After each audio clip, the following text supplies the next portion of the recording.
and foremost, I just want to thank not just me, but my mom, my siblings, our family. We want to thank all of you for being here because it means so much. The last 6 weeks of calls and messages and flowers being delivered and the outreach, the cards being sent to my mom, it's really made us feel comfort and love and just knowing that my dad has reached so many individuals in his lifetime. But to see you all here, I know there's so many people that couldn't make it because of distance. He has his whole first part of life was in Southern California. So unfortunately, a lot of people aren't here. But you all are, and we owe you so much gratitude and thanks. And if I didn't introduce myself, I'm sure everyone knows I'm Vanessa. I am the oldest daughter of Art and Carol. And standing up here isn't easy at all because trying to sum up a man like my dad in just a few minutes feels impossible. He was so much to many, but I want to try to paint a picture, not just of what he did, but of who he was. The dad, the husband, the grandpa, the friend, the legend.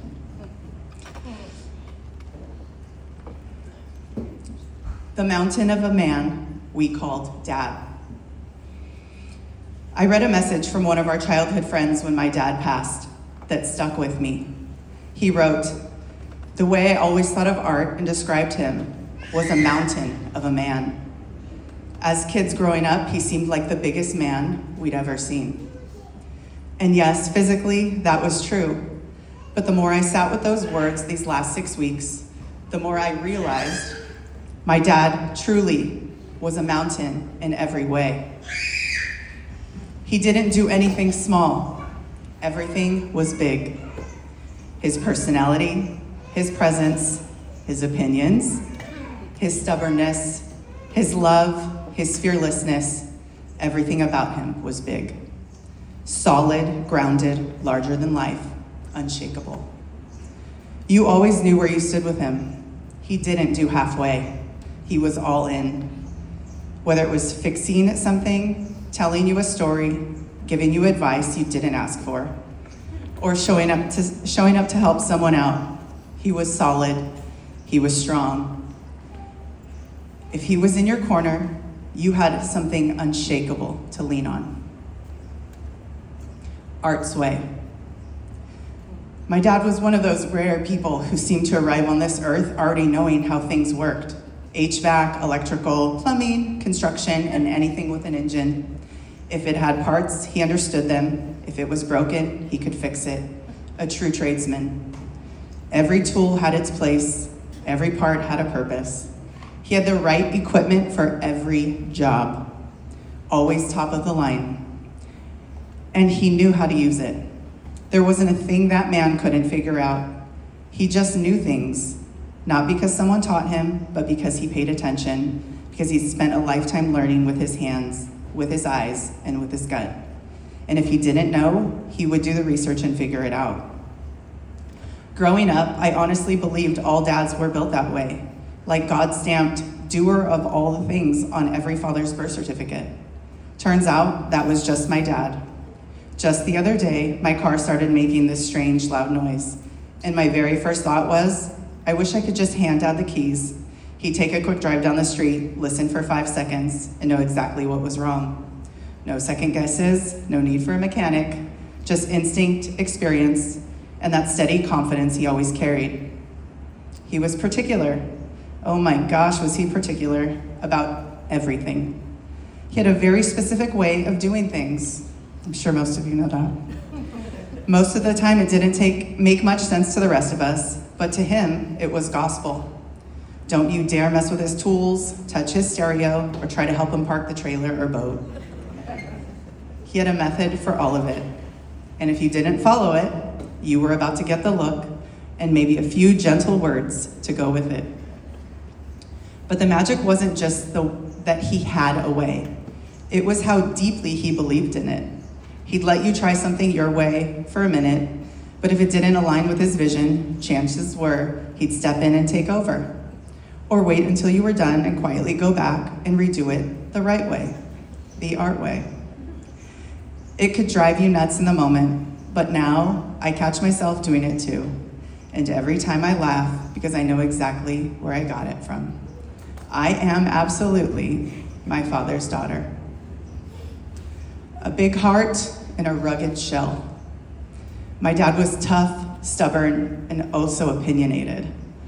Full of fire and grit, but beneath that rugged exterior was one of the biggest hearts you could ever imagine. He gave without needing praise or attention, because giving was just who he was. He had a way of seeing people that others overlooked.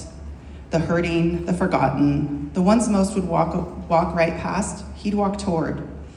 When he worked in downtown LA, he made friends with two men that would panhandle on the freeway off-ramp. He coined them Salt and Pepper.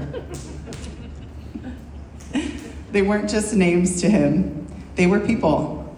His office would often have big luncheons or holiday parties, and there would be so many leftovers. My dad would pack up the leftovers, drive down to Skid Row, open the back doors of his Pac Bell van, and feed those on the streets himself. He never thought he was above anyone. He found connection everywhere because he saw value in everyone. That giving spirit extended far beyond LA.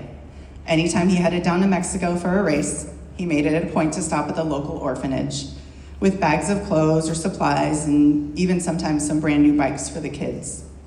It wasn't just a gesture, it was part of who he was, quietly generous, impactful in a way that rippled through people's lives more than they probably ever told him.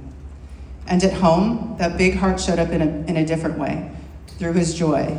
My dad loved music, and it had to be loud. Crank it up, he'd say, with his unmistakable grin. Sorry guys. He'd spin records or blast his favorite CDs, pour himself a cocktail, and sit out on the back deck under the stars, soaking in everything he built. We kids would be inside trying to turn down the volume, and without fail, he'd turn it right back up.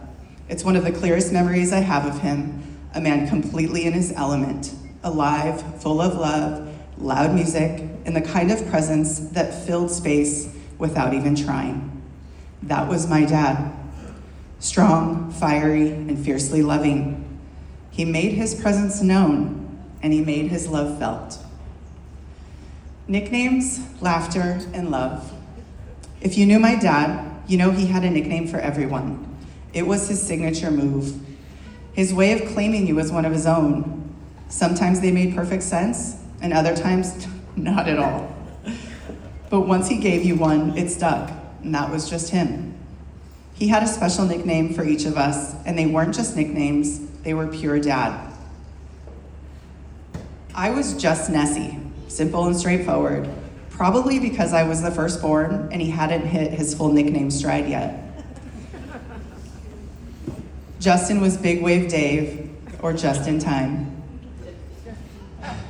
Matthew started as Hito, which was short for Mijito, but then shortened even more to just Heats.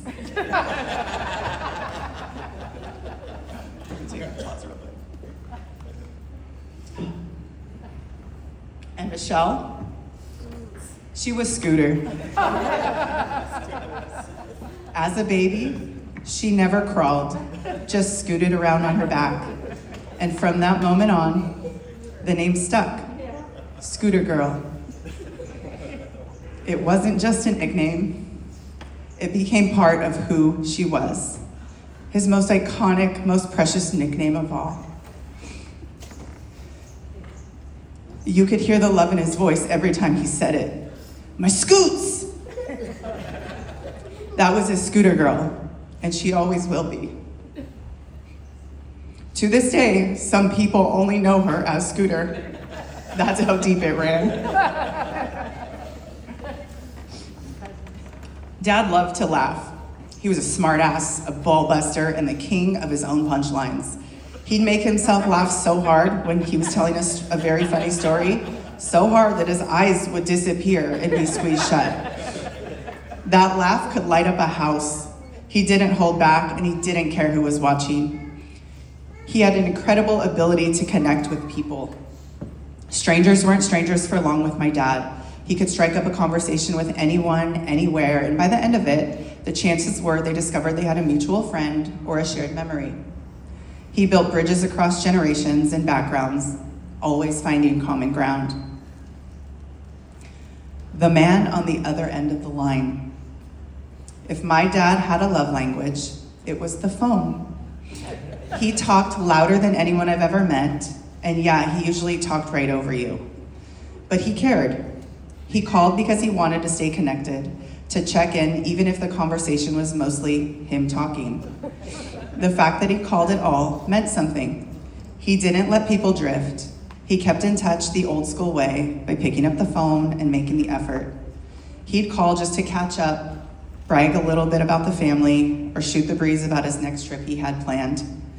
Holidays kept him busy. Mother's Day, Father's Day, Christmas, Thanksgiving. He'd work his way down the list, dialing friends he hadn't spoken to in years. More than once I heard, "Wow, your dad called me out of the blue the other day." Made my day. That was his gift. He never let friendships drift because he never stopped reaching out.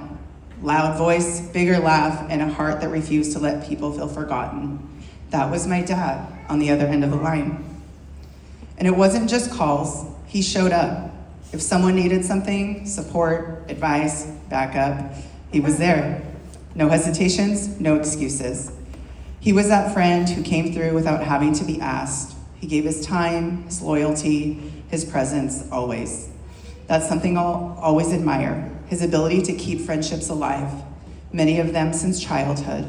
He didn't just stay in touch, he stayed invested, fully, genuinely, and without fail. The protector. I was about 7 or 8 years old when I first understood what it meant to be protected by a mountain. Our home in El Sereno sat low in a pocket of steep hills. The hilltop attracted the worst of the neighborhood, troublemakers with too much time on their hands.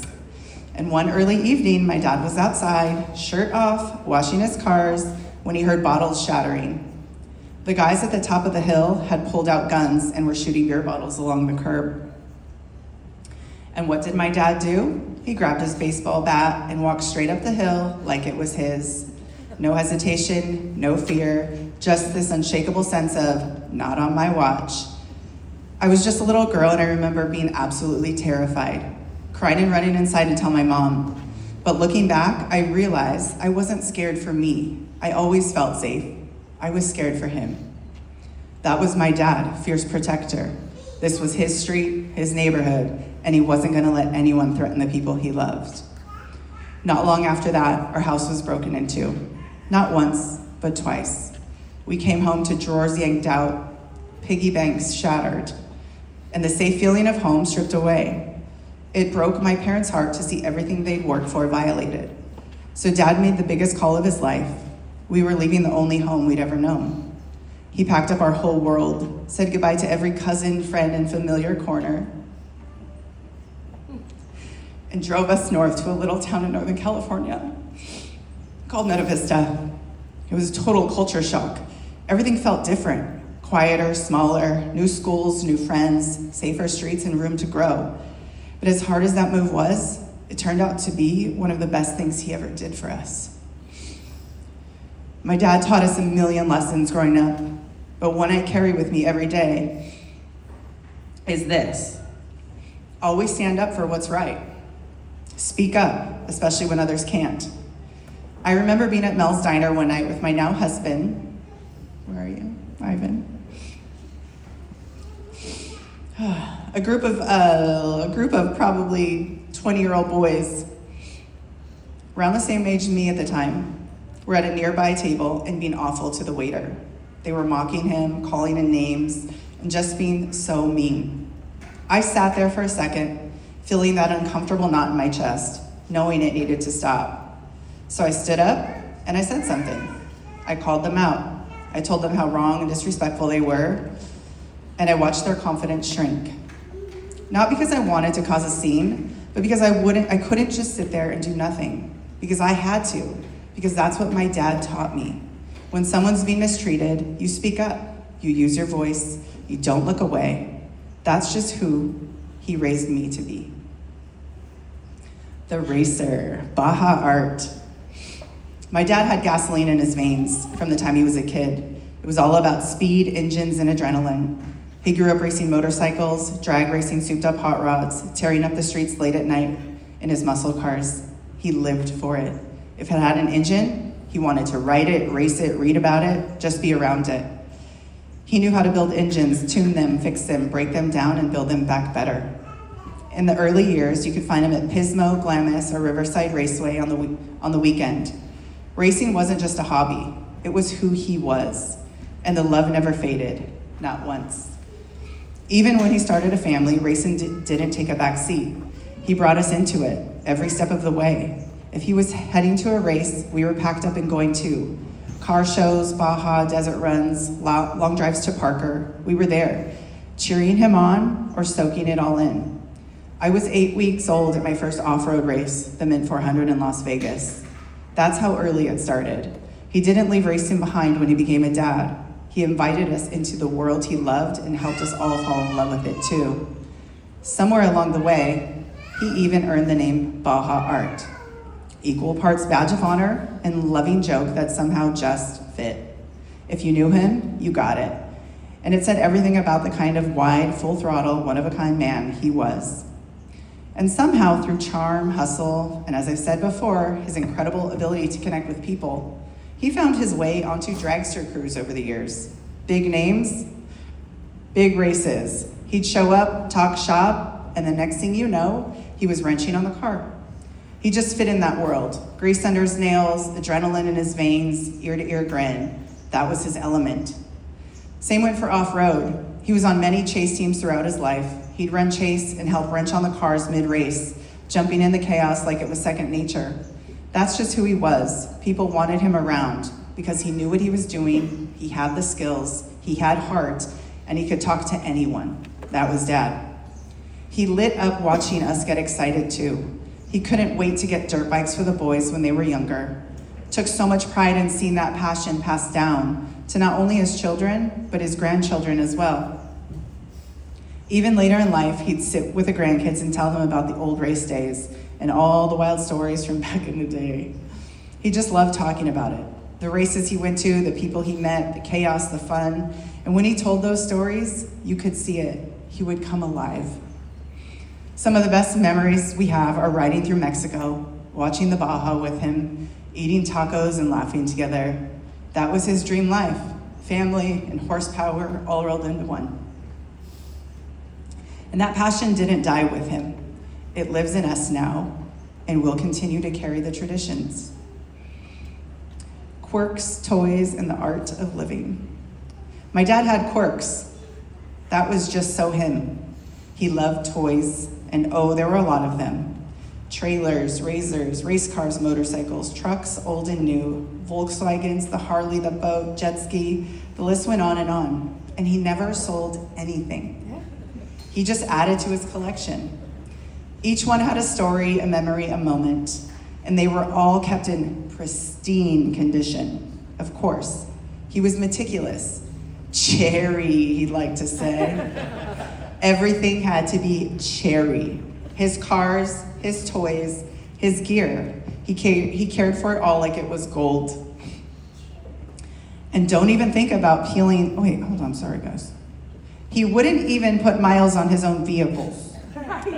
If he had a road trip coming up, he'd rent a car just to keep his untouched. That's how dialed in he was.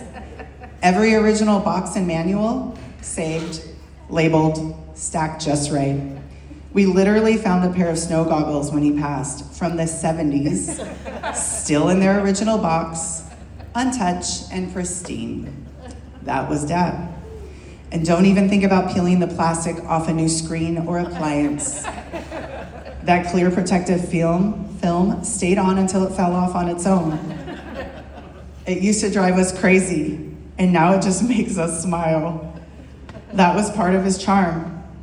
And then there was his yard. Oh, the yard. In the summer, you'd find him out there with the shirt off, cocktail in hand, hosing down the driveway, and watering the forest, as we'd like to say. After a full day of yard work till nightfall, not a pine needle was out of place. He took such pride in it, It was more than just yard work. It was therapy. It was his art form. Every weekend growing up, we had yard work duty. Raking, or vacuuming, as we'd like to say, the forest. Hosing, trimming, tidying up the space just like it was sacred. Because to him, it kind of was. It was something he built, cared for, and poured his energy into, just like everything else he loved.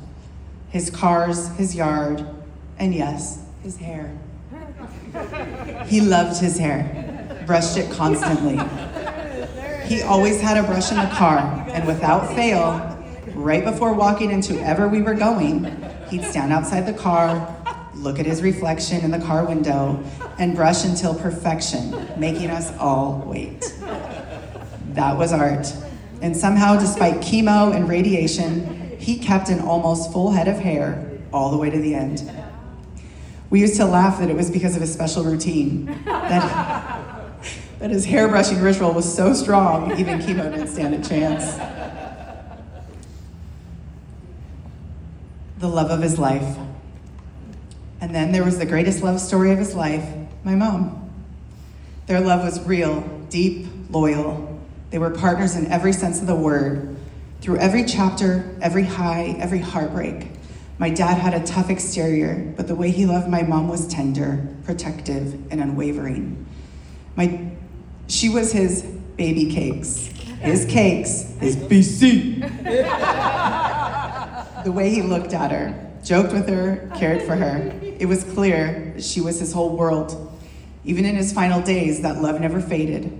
She was still his girl. She always was. He was 18, she was 14. Just 2 kids from El Sereno. And somehow they knew. That was the start of a 57-year love story. From teenagers sneaking time together, to road trips, late nights, and wild stories, to raising 4 kids and building a life. My parents lived a full, gritty, beautiful life. There were good times, there were messy times, really, really hard times. But they stayed, they endured, they loved their way through it. They held on to each other, held on to the love they shared, started as kids, and somehow it only grew stronger. My mom just wasn't his wife. She was his best friend, his lover, his co-pilot, the mother of his children, his home, and in the end, she was right by his side. I'll never forget the day before he passed.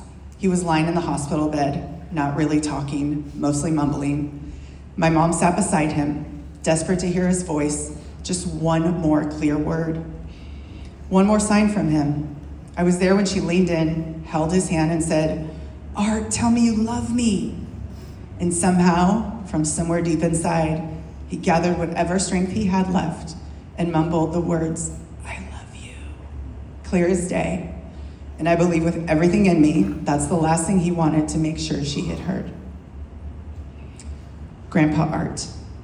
It took a while for his first grandbaby to arrive, but when those two did, something in my dad shifted, softened. Maybe it was age, maybe it was the magic of becoming Gampa, as he liked to call himself. But the hard shell started to crack, in the best way. Almost 8 years ago, he became a grandpa for the first time. And now he has 7 beautiful grandchildren. Cody, Walker, Sutton, Riker, Wyatt, Bennett, and Stetson, David, Arturo, Albright. He loved joking with them, messing with them, making them laugh. And they adored their Grandpa Art, the jokester. One of his favorite bits was the classic, "You know what you're gonna get? A knuckle sandwich." He'd open his palm and ball up his fist and say over and over again, "Knuckle sandwich for you, baby." They'd burst out laughing and try to give him a knuckle sandwich right back. He was always good for a hugga bugga ugga that started way back from when Justin and Matthew were little. He'd say, "Hugga bugga ugga from my hula bula ula." No one really knew where it came from, but it stuck. He said it to every grandkid, and after that, every time they'd come running. Once he started using his cane regularly, he found a new trick. He'd hold it horizontally, hook their necks, and gently with it and say, "Stage left, stage left." pretending to yank them from off stage like the olden days. They'd laugh every time. He loved those kids with everything he had, and they loved him just as fiercely. I know each of them will carry a piece of him with them as they grow. His stories, his jokes, his wild heart, his love for all things horsepower. I just wish he had more time, more years to watch them become the beautiful, brilliant humans they're already on their way to becoming. But I know he's still with them, always watching, always protecting, forever their Gampa. The fighter. 10 years ago, my dad retired, ready to enjoy his life that he had worked so hard to build. But just 5 years into retirement, his health started to turn. Began with COVID, weeks in the ICU, isolated, tubes and machines keeping him alive. It was terrifying, but he made it through. Then came a spot on his kidney, benign, thankfully. Another fight, another win. Then sepsis shock, another ICU stay, and a month in a rehab facility away from home. He clawed his way out of that too. Then the esophageal cancer, 13-hour surgery, feeding tube, months of trying to feel normal again. And after all of that, he got good news. They'd gotten it all. He was finally eating again, finally feeling hope again. He had plans to travel, to enjoy life with my mom, to feel like himself. But in May 2024, we received the news that the cancer returned and it had spread. And this time, the battle was harder. He fought with everything he had. He endured chemo, radiation, heartbreak, and pain with a kind of strength that left us all in awe. He wasn't ready. We weren't ready, but God was. He fought until the light began to dim, not for himself, but for us, because that's who he was, a protector, a provider, and a man who never gave up. What he taught me.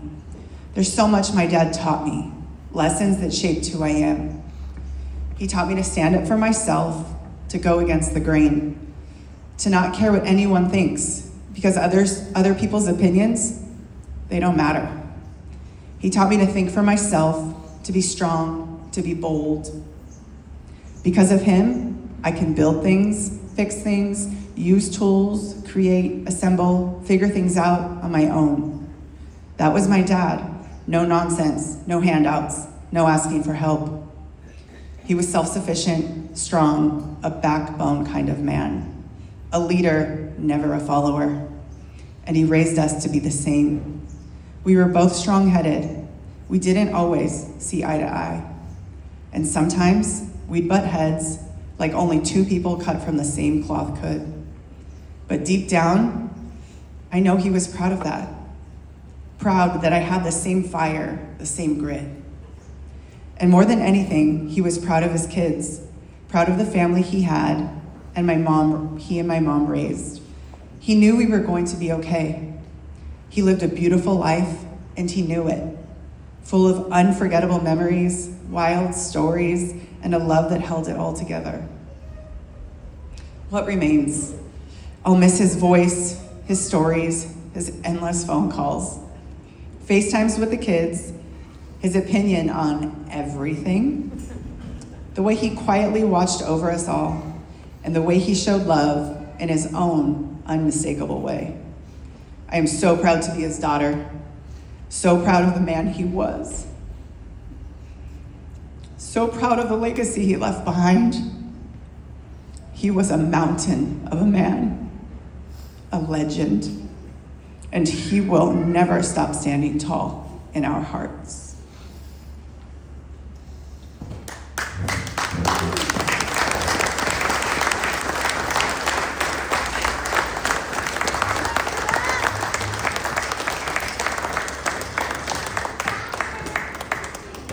Thank you guys. That was tough, but we did it. And I'm going to introduce you to my Walker man here. He wrote obituary for his grandpa, and he wants to read a little something here. So I'm going to hold the mic, and he's going to talk real loud, okay? Arturo Anglade was my grandpa, and he liked to drive fast cars and dirt bikes. and he fixed cars. My favorite story about Grandpa was when he went up to the hills and rode his dirt bike and was chased by the cops. And he went to hide in the garage at his mom's house. And the cops wanted to go look for him, but my Nana said he wasn't home. But the neighbor girl from across the street yelled and told the cops he's in the garage. And this story always made me laugh. That girl's right here. He was also Cody's and Sutton's and Stetson's and Riku's and Benny's and Wyatt's and Waku's grandpa. Grandpa had 4 kids, Vanessa and Scooter and Justin and Matthew. He was married to Carol Valdez, and he loves us very much. Before he died, I got to go to the drag races with him. He knew so many people, and he introduced me to Tony Stewart. It was the funnest trip ever. Grandpa died on a Thursday in Meadow Vista at his house, and I will always love him very much, and we miss him very much.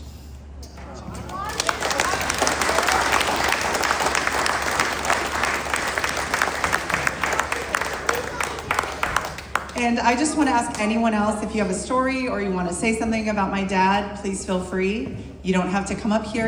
I can walk to you if you want to sit at the table and say something. Cody? Come on.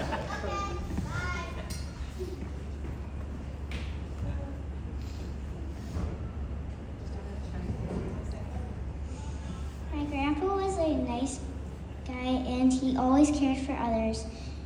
And when he saw me, I knew he loved me. And when I saw him, he was very loving and caring. So I gave him a big hug and I loved him.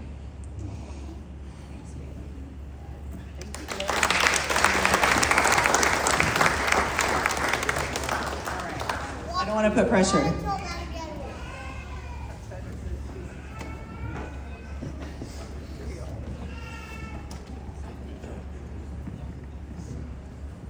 Hi, I'm Jeff Johnson.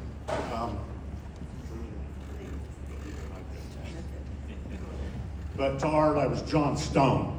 It was always like that. Look, I met Art over 30 years ago. He lived up the street from me. I did work at one of the AT&T buildings. Like 3 days later, he goes, "Hey, you want to do maintenance on some buildings?" I go, "Yeah," and then he brought me a list of like 20 buildings, all the way from Gridley and Oroville, Sacramento, so I pretty much started doing stuff immediately for him. In the end, I had done over 200 buildings, different locations from Oregon border, Utah, pretty much everywhere. I've always been into off-road cars, motorcycles, so we kind of started hooking up on that. I've been to Baja with him. That's why I had to wear this kind of stuff today. I had a really good time with him. I pitted with him quite a bit on the off-road races, a lot of drag racing.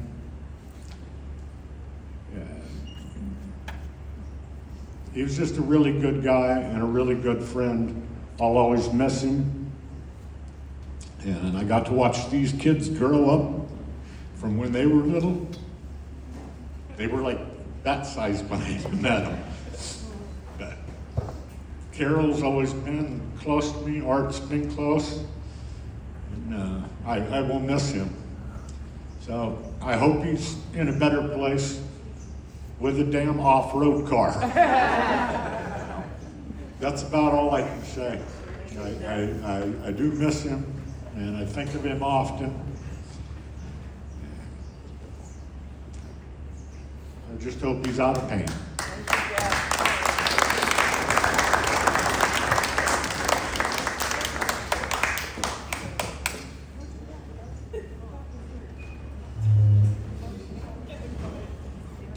Anyone else? Sister, brothers? You did too good. I said you did too good. Hard to follow that up, huh?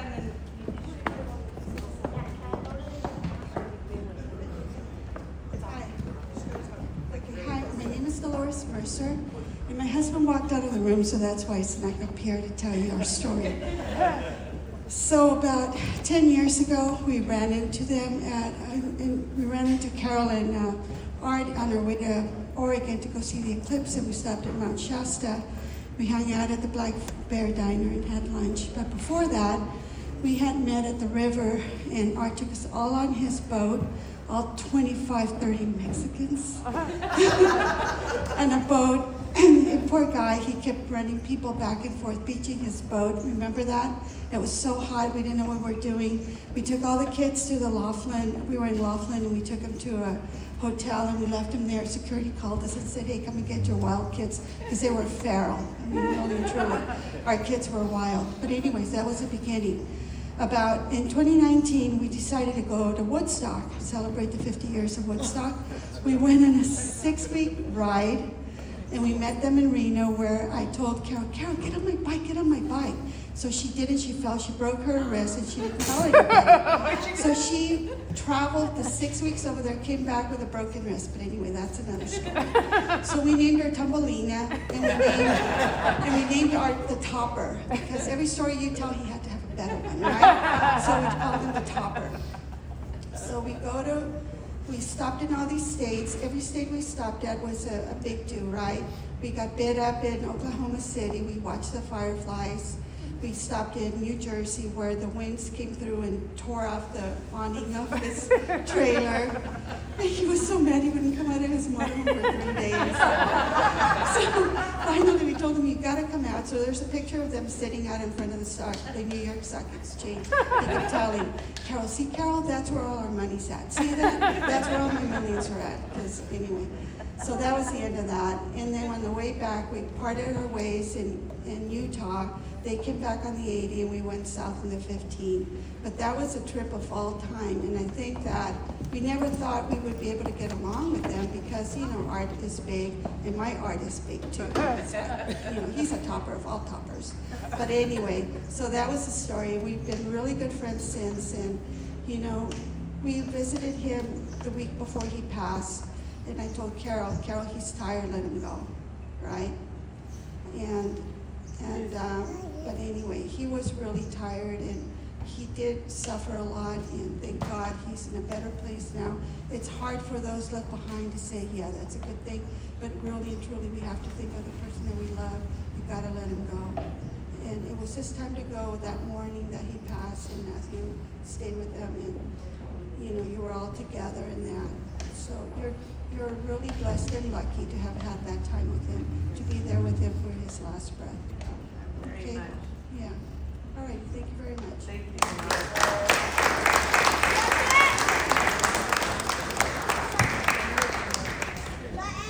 Shine wanted to do it. Shine wanted to do it. And then after that, I'll go find her.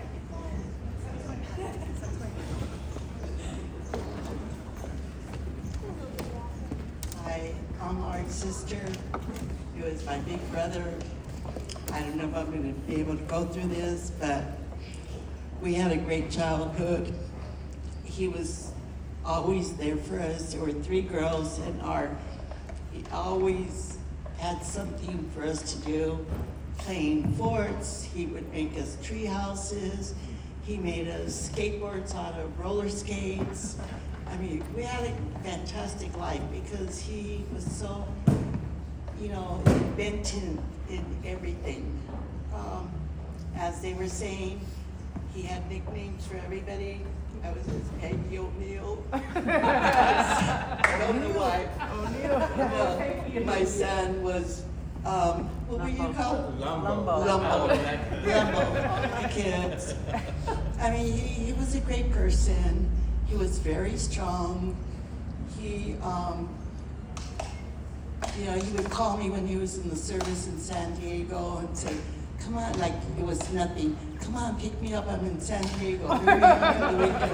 So here at that time there were, you know, not a lot of traffic, so I would go there just about every weekend, bring him home. He would hang out with the guys, and I guess he would have to catch a bus.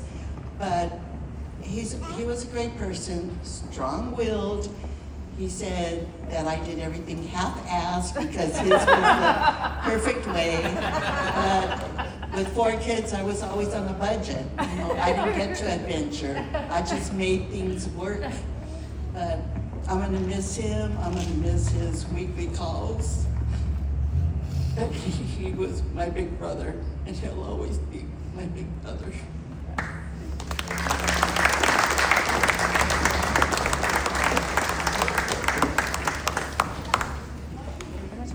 I wish I could. You don't need to make yourself your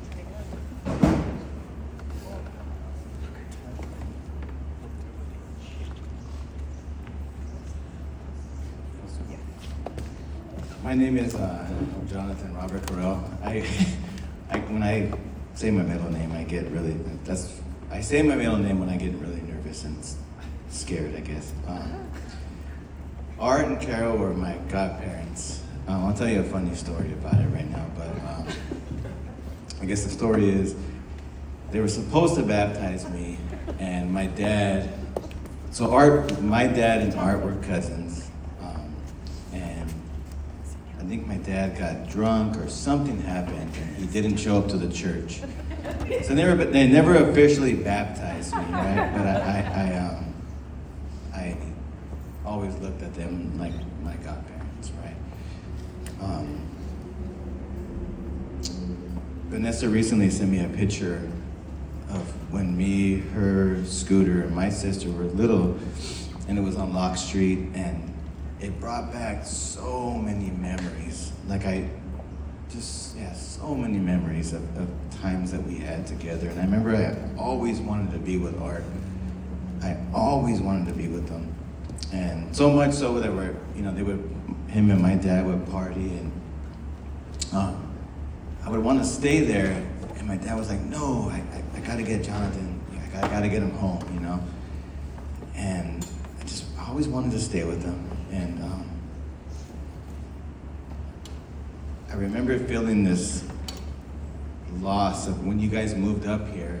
I remember being sad, like, oh, Art's gone. Like, it was hard, right? And at that time, I was a teenager. And then fast forward, my dad got sick with cancer in 2017, and Art and Carol were always there. You guys were always there every single moment, and we reconnected. Reconnected with Vanessa, with Scooter, and I met so many amazing people. And just like Vanessa said in her eulogy, like Art he always took care of people. And I remember before my dad died, Art and my dad were talking, and my dad asked Art, make sure you check in on Jonathan. Like, make sure you just check in on him once in a while. And he did that all the time. He checked in, even if it was just so, like a quick message. Art always checked in on me. And I selfishly, I feel selfish. My dad's gone, now Art's gone, and I told Vanessa and Ivan the other day, I was like, who's gonna check on me, you know? Like, no one's gonna check on me, but We will.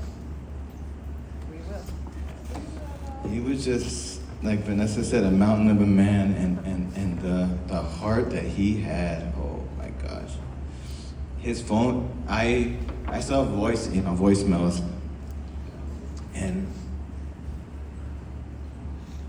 I trying to bring comfort to you guys, like every time he called me, he talked about all of you guys every single time.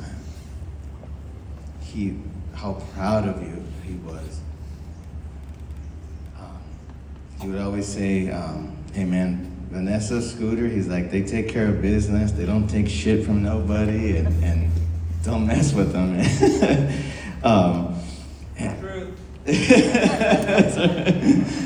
And he always talked about how proud of Matthew he was, and how so much, everything you did to take care of him. And Justin, he was so proud of the career you're building. And and I would just listen. And he, I'm gonna miss those calls for sure. And I don't know how to end it, but I love everybody. I love you guys. Everything's gonna be okay. And that's it.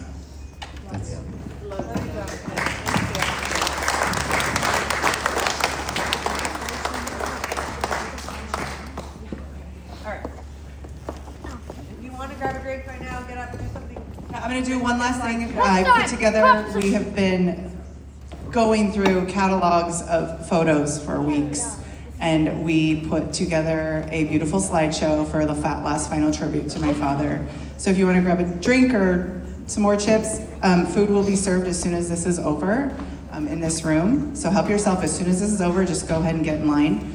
But get yourself a drink, refresh, and I'm going to put the slideshow on, and then we can just enjoy some tacos.